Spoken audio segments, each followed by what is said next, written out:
Ideal career institute के online platform पर आप सब लोग का स्वागत है। आज हम लोग पॉलिटी का एक नेक्स्ट टॉपिक कॉन्स्टिट्यूशन अमेंडमेंट या प्रमुख संशोधन पढ़ेंगे। ठीक है, ये आपकी परीक्षाओं में सारी परीक्षाओं के लिए इम्पोर्टेंट है। पॉलिटी से आपका 2 से 3 नंबर क्वेश्चन हर परीक्षा में पूछा जाता है। ठीक है बेटा, तो इस क्लास को अच्छे से आप लोग देखिएगा और रिवाइज करिएगा, आपके लिए बहुत ही यूजफुल है। चलिए शुरू करते हैं आज की क्लास। सबसे पहले बेटा संविधान संशोधन के बारे में जान लीजिए बेटा। संविधान संशोधन जो है वो संविधान के भाग 20 में, ठीक है, सबसे पहले भाग किसमें बेटा? 20 में। ठीक है, आर्टिकल कौन सा है बेटा? 368। संविधान संशोधन का आर्टिकल क्या है? 368। ठीक है, और ये किस देश से संविधान संशोधन की प्रक्रिया ली गई है भारतीय संविधान में? वो देश है साउथ अफ्रीका। ठीक है, तो एक बार फिर देखेंगे बेटा, संविधान संशोधन किस भाग में है भारत के संविधान में? 20 नंबर भाग में है।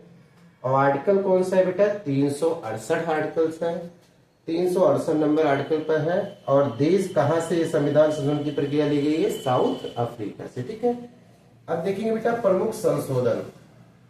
पहला संविधान संशोधन, पहला संविधान संशोधन कब हुआ था बेटा? 1951 में।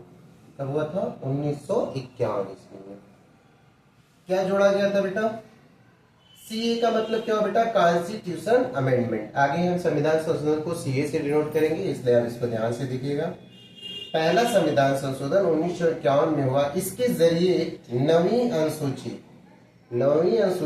जिसमें भूमि सुधार अधिनियम है, इसको जोड़ा गया था।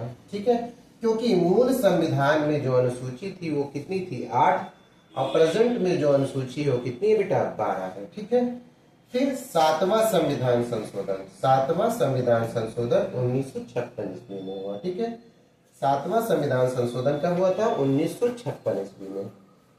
मूल संविधान में 14 स्टेट थे और 6 यूटी थे, लेकिन अब वर्तमान में कितने हो गए बेटा?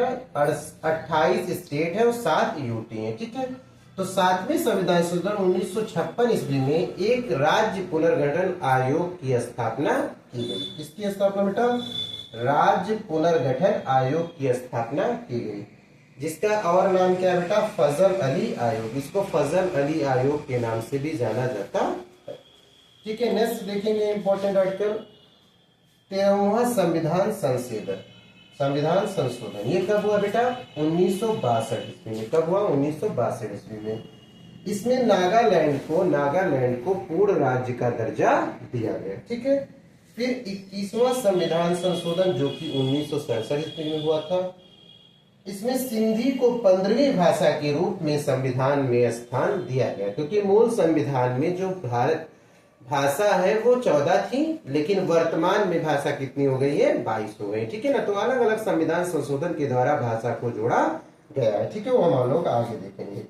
फिर नेक्स्ट जो मोस्ट इंपोर्टेंट संविधान संशोधन है वो बेटा है 42वां संविधान संशोधन 1976, जिसको लागू कब किया गया बेटा? 1977 ईस्वी में। ठीक है, इस संविधान संशोधन को लघु संविधान का दर्जा दिया गया है, मिनी कॉन्स्टिट्यूशन का दर्जा दिया गया। ये मोस्ट इंपॉर्टेंट है बेटा, कई बार परीक्षा में पूछा गया और आने वाले समय में भी बार बार पूछा जाएगा। ठीक है, इसमें क्यों ये इंपॉर्टेंट है इसको देख लीजिए बेटा। लघु संविधान संशोधन क्यों कहा जाता है? क्योंकि भारत के संविधान की प्रस्तावना, जो भारत की जो संविधान की प्रस्तावना, उसमें सिर्फ और सिर्फ एक बार संशोधन हुआ है, वो 42वें संविधान संशोधन के जरिए ही हुआ। 3 शब्द जोड़े गए बेटा, पंथ निरपेक्षता, समाजवाद और अखंडता। ठीक है, ये प्रस्तावना में संशोधन कहाँ की प्रक्रिया कहाँ से आई थी बेटा? ये देख लेंगे, इंपॉर्टेंट है। केशवानंद भारती केस, आपने नाम सुना होगा केशवानंद भारती केस का।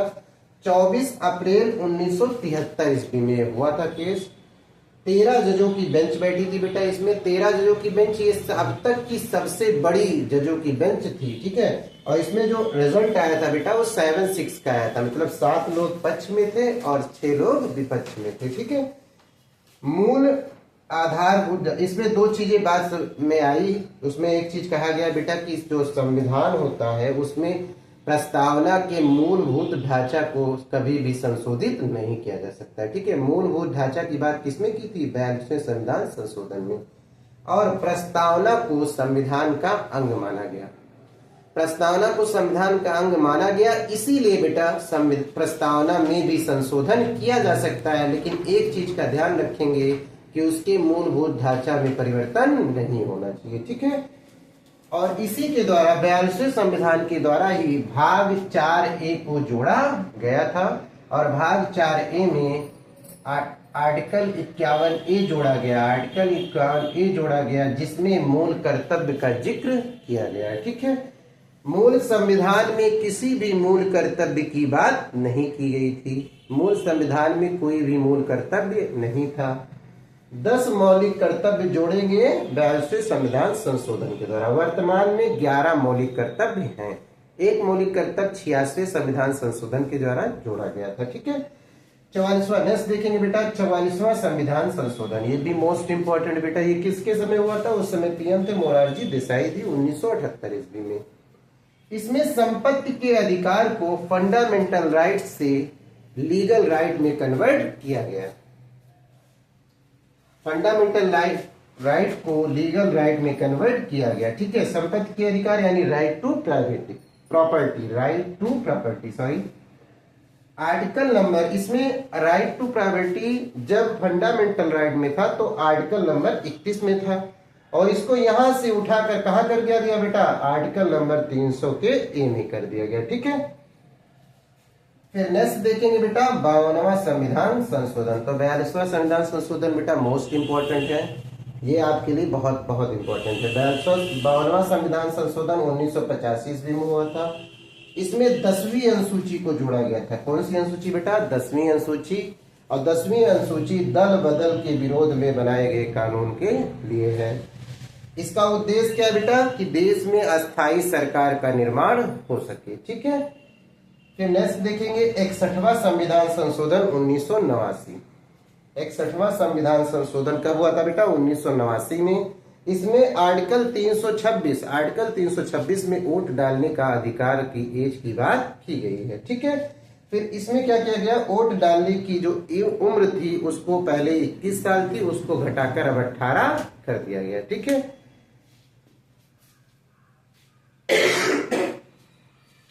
ये कुछ इंपॉर्टेंट संविधान संशोधन है, इसको आप लोग रिवाइज करिए बार बार। बाकी जो बचे हुए कुछ इंपॉर्टेंट संविधान संशोधन है इसको हम नेक्स्ट वीडियो में कवर करेंगे। ठीक है, थैंक यू बेटा।